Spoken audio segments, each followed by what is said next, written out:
নমস্কাৰ। এই মুহূৰ্তত ৰাজ্যবাসীৰ বাবে ওলাই আহিছে কেইবাটাও গুৰুত্বপূৰ্ণ খবৰ। আজি হৈছে 14 অক্টোবৰ। অসমৰ লগতে ভাৰতৰ বিভিন্ন প্ৰান্তৰ পৰা এই খবৰসমূহ যুগুত কৰা হৈছে আৰু এনেকুৱা ধৰণৰ ভিডিঅ'সমূহ নিতৌ চাবলৈ ভিডিঅ'টোত লাইক কৰি চেনেলটো ছাবস্ক্ৰাইব কৰি ৰাখক।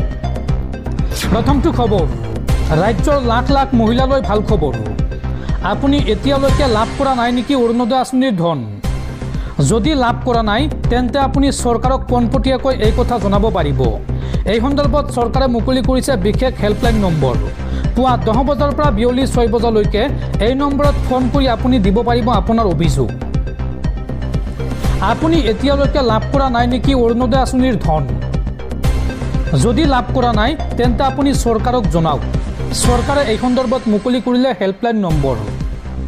7 অক্টোবৰত চৰকাৰে মুকলি কৰিছিল অৰুণোদয় 3.0 আৰু অৰুণোদয় 3.0 হেল্প ডেস্ক মুকলি কৰিলে ৰাজ্য চৰকাৰে। অৰুণোদয় 3.0 হেল্প ডেস্কৰ নম্বৰ হৈছে 1800202626। এই নম্বৰটো আপোনালোকে লিখি ৰাখক। পুৱা 10 বজাৰ পৰা বিয়লি 6 বজালৈকে এই নম্বৰত ফোন কৰিব পাৰিব আৰু ধন লাভ বা আন সমস্যাৰ বাবে আপুনি এই নম্বৰত ফোন কৰি আপোনাৰ অভিযোগ জনাব পাৰিব আৰু তাৰ পিছতে সমাধান কৰা হ'ব আপোনাৰ সমস্যা। পৰৱৰ্তী খবৰ, সলনি হ'ল ৰেচন সংগ্ৰহৰ নিয়ম।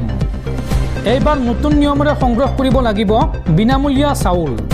নৱেম্বৰ মাহৰ ৰেচন সংগ্ৰহৰ বাবে জাৰি কৰা হৈছে বিশেষ জাননী। কি আছে এই জাননীত আপুনি কি নতুন নিয়ম মানি চলিব লাগিব চাওঁ আহক। সম্পূৰ্ণৰূপে সলনি হ'ল ৰেচন সংগ্ৰহৰ নিয়ম। নৱেম্বৰ মাহৰ ৰেচন সংগ্ৰহৰ বাবে জাৰি কৰা হৈছে বিশেষ জাননী। চাই লওক কি নিয়ম আছে এই জাননীত। ৰেচন ল'বলৈ যাওঁতে কি কৰিব লাগিব চাওঁ আহক। চাউলৰ লগতে প্ৰতিগৰাকী হিতাধিকাৰীয়ে পাব চেনি, দাইল আৰু নিমখ। মুঠ 4বিধ সামগ্ৰী লাভ কৰিব ৰেচন কাৰ্ডৰ গৰাকীয়ে। বজাৰ দৰতকৈ কম মূল্যত লাভ কৰিব ৰেচন। প্ৰতি কেজি চেনি লাভ কৰিব মাত্ৰ 38 টকাত। প্ৰতি কেজি মচুৰ দাইল লাভ কৰিব মাত্ৰ 69 টকাত আৰু প্ৰতি কেজি নিমখ লাভ কৰিব মাত্ৰ 10 টকাত। আৰু ৰেচন সংগ্ৰহৰ সময়ত বাধ্যতামূলকভাৱে দিব লাগিব ফিংগাৰ প্ৰিণ্ট। চাউল ল'বলৈ যাওঁতে কিবা খেলিমেলি পালে বা চাউল কমকৈ দিলে এই নম্বৰত আপুনি অভিযোগ দিয়ক। নম্বৰটো লিখি ৰাখক 180034536611। সজাৰ খাদ্য ৰাজহুৱা বিতৰণ ও গ্ৰাহক পৰিক্ৰমা বিভাগে এই সন্দৰ্ভত জাৰি কৰিছে প্ৰথমটো জাননী আৰু ৰাজ্যজুৰি এই নিয়ম বলবৎ হ'ব। প্ৰতিটো জিলা প্ৰশাসনে এই নিয়ম বা এই জাননী জাৰি কৰিব। পৰৱৰ্তী খবৰ, হিন্দুৰ মাটি দখল কৰি সম্পত্তি গঢ়িছে আজমলে। আজমলৰ হাস্পাতালত ভালদৰে চিকিৎসা কৰা নহয় হিন্দুক। অসমত মিনি আৰব নিৰ্মাণৰ চেষ্টা চলাইছে বদৰুদ্দিন আজমলে। বদৰুদ্দিন আজমলৰ বিৰুদ্ধে এইবাৰ সৰব হৈ পৰিছে বিজেপিৰ প্ৰাক্তন বিধায়ক শিলাদিত্য দেৱ। এইবাৰ লেণ্ড জাহান আৰম্ভ কৰিছে আজমল বাহিনীয়ে। চৰকাৰী ভূমি দখল কৰি মিনি আৰব নিৰ্মাণৰ চেষ্টা চলাইছে আজমল বাহিনীয়ে। সজাইত আৰবৰ ৰাজধানী নিৰ্মাণৰ চেষ্টা চলাইছে বদৰুদ্দিন আজমলে। হিন্দুৰ মাটি দখল কৰি সম্পত্তি গঢ়িছে আজমলে। আজমলে হিন্দুৰ পৰা কাঢ়ি নিছে লাখ লাখ বিঘা মাটি। আজমলে আৰম্ভ কৰিছে শিক্ষাৰ জেহাদ। আৰবৰ পৰা অহা ধনেৰে হাম হাস্পাতাল নিৰ্মাণ কৰিছে আজমলে। হাম হাস্পাতালত ভালদৰে চিকিৎসা কৰা নহয় হিন্দুক। অসামৰিক চিকিৎসালয়ত 80% মুছলমানে ফ্ৰী চিকিৎসা সেৱা লাভ কৰে। কিন্তু এইসকল মুছলমান লোকে চিকিৎসাৰ বাবে কেতিয়াও আজমলৰ হাম হাস্পাতাললৈ নাযায়। উচ্ছেদিত লোকসকলে প্ৰৱেশ কৰিছে সজাইত। সজাইত আজমল বাহিনীৰ বিৰুদ্ধে এইদৰে সৰব হৈ পৰে বিজেপিৰ প্ৰাক্তন বিধায়ক তথা বিজেপিৰ বিতৰ্কিত নেতা শিলাদিত্য দেৱ। পৰৱৰ্তী খবৰ, এইবাৰ লুৰিণজ্যোতি গগৈৰ বিৰুদ্ধে মানহানিৰ গোচৰ মুখ্যমন্ত্ৰীৰ পত্নী ৰিণিকী ভূঞা শৰ্মাৰ। ৰিণিকী ভূঞাৰ গল্ডেন থ্ৰেড অফ আছামে ছিংগাপুৰত অনুষ্ঠিত নৰ্থ ইষ্ট ফেষ্টিভেলৰ ফেশ্বন শ্ব'ত অংশগ্ৰহণ কৰা বুলি অভিযোগ কৰিছিল এজেপিৰ সভাপতি লুৰিণজ্যোতি গগৈয়ে। আৰু এই সন্দৰ্ভত কামৰূপ মহানগৰ জিলা মুখ্য ন্যায়াধীশৰ আদালতত মানহানিৰ গোচৰ ৰুজু কৰা হৈছে আৰু এই গোচৰৰ শুনানি অহা 30 অক্টোবৰত অনুষ্ঠিত হ'ব। পৰৱৰ্তী খবৰ, পুনৰ হুৰা বৃদ্ধি পাইছে সোণৰ দাম। এইবাৰ সৰ্বকালৰ অভিলেখ ভংগ কৰিছে সোণৰ দামে। প্ৰতি 10 গ্ৰাম 24 কেৰেট সোণৰ দাম হ'লগৈ আজিৰ দিনটোত 1,31,000 টকা। পৰৱৰ্তী খবৰ, দেশত পুনৰ ভয়ংকৰ গুলিয়াগুলি। কাশ্মীৰত পুনৰ সেনাই গুলিয়াই হত্যা কৰিলে 2 দুৰ্ধৰ্ষ উগ্ৰপন্থীক। সীমান্ত পাৰ হৈ ভাৰতত প্ৰৱেশৰ চেষ্টা চলাইছিল এই 2 উগ্ৰপন্থীয়ে। জম্মু কাশ্মীৰত সন্ত্ৰাসবাদী ৰোধ কৰাত সফলতা অৰ্জন কৰিছে ভাৰতীয় সেনাই। ভাৰতীয় নিৰাপত্তা বাহিনীয়ে সোমবাৰে গভীৰ নিশা সীমান্ত পাৰ হৈ ভাৰতত অনুপ্ৰৱেশ কৰা 2টা উগ্ৰপন্থীক গুলিয়াই হত্যা কৰে।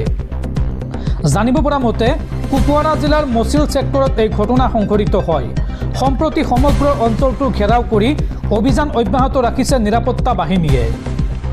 উগ্ৰপন্থী 2টাক হত্যা কৰাৰ পিছত ভাৰতীয় সেনাই এক বিবৃতি প্ৰকাশ কৰি কয় যে মচিল ছেক্টৰত সীমান্ত পাৰ হৈ ভাৰতত প্ৰৱেশ কৰিছিল 2টা উগ্ৰপন্থীয়ে।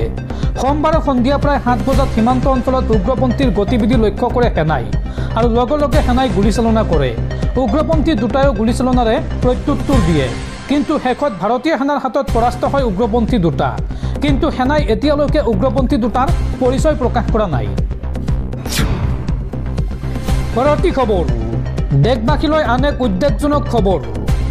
বিগত এবছৰত দেশত আত্মহত্যা কৰিছে 10,786 জন অন্নদাতা কৃষকে, যাৰ ভিতৰত সৰ্বাধিক আত্মহত্যা কৰিছে মহাৰাষ্ট্ৰ, কৰ্ণাটক আৰু মধ্যপ্ৰদেশত। NCRBৰ 2023 বৰ্ষৰ প্ৰতিবেদনত প্ৰকাশ পাইছে এই উদ্বেগজনক তথ্য। পৰৱৰ্তী খবৰ, SBIৰ বৃহৎ ঘোষণা। মহিলাৰ বাবে সংৰক্ষিত কৰা হ'ব 30% পদ। লিংগ বৈষম্য ৰোধৰ বাবে বৃহৎ সিদ্ধান্ত ষ্টেট বেংক অৱ ইণ্ডিয়াৰ। ভাৰতৰ মহিলা চাকৰি প্ৰত্যাশীসকলৰ বাবে সুখবৰ। ভাৰতীয় ষ্টেট বেংকে লৈছে এটা ডাঙৰ সিদ্ধান্ত। অহা 5 বছৰৰ ভিতৰত মহিলা কৰ্মচাৰীৰ সংখ্যা 30%লৈকে বৃদ্ধি কৰিব ভাৰতীয় ষ্টেট বেংকে, যাৰ বাবে বেংকৰ নিযুক্তি প্ৰক্ৰিয়াত 30% পদ মহিলাৰ বাবে সংৰক্ষিত কৰা হ'ব। কৰ্মক্ষেত্ৰত লিংগ সমতাৰ প্ৰতিষ্ঠাৰ লক্ষ্যৰে এই সিদ্ধান্ত লোৱা হৈছে বুলি বেংকটোৱে প্ৰকাশ কৰিছে। বৰ্তমান ভাৰতীয় ষ্টেট বেংকত 2.4 লাখৰো অধিক কৰ্মচাৰী আছে, যিটো দেশৰ যিকোনো প্ৰতিষ্ঠানৰ ভিতৰত সৰ্বাধিক। কোম্পানীটোৰ উপ পৰিচালন সঞ্চালক কিশোৰ কুমাৰে কয় যে বৰ্তমান SBIৰ ফ্ৰণ্টলাইন কৰ্মচাৰীৰ মহিলাৰ সংখ্যা 33%। অৱশ্যে সামগ্ৰিকভাৱে এই সংখ্যা 27%। এই সংখ্যা বৃদ্ধি কৰাৰ সিদ্ধান্ত লোৱা হৈছে। কোম্পানীত লিংগ বৈষম্য দূৰ কৰাৰ বাবে উপযুক্ত পদক্ষেপ গ্ৰহণ কৰা হ'ব। ইয়াৰ উপৰিও মহিলাসকলৰ বাবে একাধিক স্বাস্থ্য আঁচনিৰ ব্যৱস্থা কৰিছে বেংকটোৱে। ইয়াৰ ভিতৰত মহিলাৰ বাবে চাৰ্ভাইকেল আৰু স্তন কেঞ্চাৰ স্ক্ৰিনিং। গৰ্ভৱতী কৰ্মচাৰীৰ বাবেও পুষ্টি ভাত্তা প্ৰৱৰ্তনৰ পৰিকল্পনা ষ্টেট বেংক অৱ ইণ্ডিয়াৰ। বৰ্তমান ভাৰতীয় ষ্টেট বেংকৰ 340টা মহিলা পৰিচালিত শাখা আছে আৰু অনাগত দিনত এই সংখ্যা বৃদ্ধিৰ বাবে বেংকে মহিলা সবলীকৰণৰ পদক্ষেপ গ্ৰহণ কৰিব। পৰৱৰ্তী খবৰ, BTCত গঠন হ'ল নতুন চৰকাৰ। BTCৰ 12 কাৰ্যবাহী সদস্যক হাগ্ৰামা মহিলাৰীয়ে বিতৰণ কৰিলে দপ্তৰ আৰু নিজৰ হাতত ৰাখিলে 6টাকৈ গুৰুত্বপূৰ্ণ দপ্তৰ। বৰভূমিত এইবাৰ কাৰ হাতত কি বিভাগ আছে বা কি বিভাগৰ দায়িত্ব দিয়া হৈছে চাওঁ আহক। BTCৰ 12 কাৰ্যবাহী সদস্যক দপ্তৰ বিতৰণ। হাগ্ৰামা মহিলাৰীয়ে বিতৰণ কৰিলে দপ্তৰ। 6টা দপ্তৰ নিজৰ হাতত ৰাখিলে হাগ্ৰামা মহিলাৰীয়ে। হাগ্ৰামা মহিলাৰীৰ হাতত ৰাখিছে PWD, পঞ্চায়ত আৰু গ্ৰামোন্নয়ন বিভাগ। লগতে নিজৰ হাতত ৰাখিছে বিত্ত, যুৱ কল্যাণ, জনজাতি উন্নয়ন আৰু সাংস্কৃতিক পৰিক্ৰমা বিভাগ নিজৰ হাতত ৰাখিছে হাগ্ৰামা মহিলাৰীয়ে। লগতে উপ মুখ্য কাৰ্যবাহী ৰিহন দৈমাৰীক দিয়া হৈছে কৃষি বিভাগ। কাৰ্যবাহী সদস্য মৃত্যুঞ্জয় ব্ৰহ্মক দিয়া হৈছে পৰিবহণ বিভাগ। মুনমুন ব্ৰহ্মক দিয়া হৈছে নগৰ উন্নয়ন আৰু ৰবিৰাম নাৰ্জাৰীক দিয়া হৈছে শিক্ষা বিভাগ। ডেৰহাছাত বসুমতাৰীক স্বাস্থ্য আৰু পৰিয়াল কল্যাণ বিভাগৰ দায়িত্ব দিয়া হৈছে।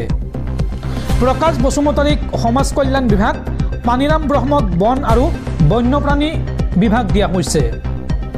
সেইদৰে ধীৰাজ বৰগোহাঞিক ভূমি সংৰক্ষণ আৰু আইনী পৰিমাপৰ দায়িত্ব দিয়া হৈছে।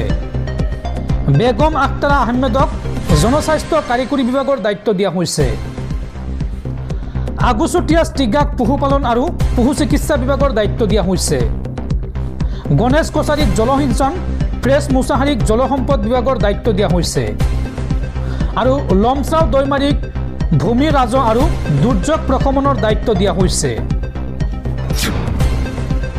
পৰৱৰ্তী খবৰ, জুবিন গাৰ্গৰ তদন্ত হ'ব লাগিব পানী নহৰকা। কটকটীয়া চাৰ্জশ্বিট প্ৰস্তুত কৰক SIT-য়ে যাতে দোষী হাৰি যাব নোৱাৰে। বিশিষ্ট ব্যক্তিৰে SIT-ৰ আলোচনাক প্ৰত্যাখ্যান কৰিলে সৌদৰ্শন ছাত্ৰ সন্থাই। এক বিশেষ পত্ৰৰ জৰিয়তে SIT-ৰ আলোচনাত অংশ নোলোৱাৰ সিদ্ধান্ত জনালে আছুৱে। SIT-ৰ আমন্ত্ৰণক অগ্ৰাহ্য কৰিলে সৌদৰ্শন ছাত্ৰ সন্থাই। জুবিনৰ মৃত্যুক লৈ SIT আলোচনাৰ বাবে মাতিছিল আছু প্ৰতিনিধিক। সৌদৰ্শন ছাত্ৰ সন্থাৰ নেতৃত্বই ভাগ নলয় SIT-ৰ সৈতে আলোচনাত। এক পত্ৰৰ জৰিয়তে SIT-ক আলোচনাত অংশ নোলোৱাৰ সিদ্ধান্ত জনালে সৌদৰ্শন ছাত্ৰ সন্থাই। আলোচনাৰ জৰিয়তে আদালতত কোনো দোষীয়ে সুবিধা লৈ হাৰি যাব নোৱাৰে। জুবিন গাৰ্গে ন্যায় পাবই লাগিব। পানী নহৰকা তদন্ত হ'ব লাগিব। SIT-য়ে সাক্ষ্য প্ৰমাণসহ এখন কটকটীয়া চাৰ্জশ্বিট প্ৰস্তুত কৰক। দোষীয়ে কঠোৰতম আৰু দৃষ্টান্তমূলক শাস্তি পাবই লাগিব। এক পত্ৰযোগে এই মন্তব্য কৰিছে সৌদৰ্শন ছাত্ৰ সন্থাই।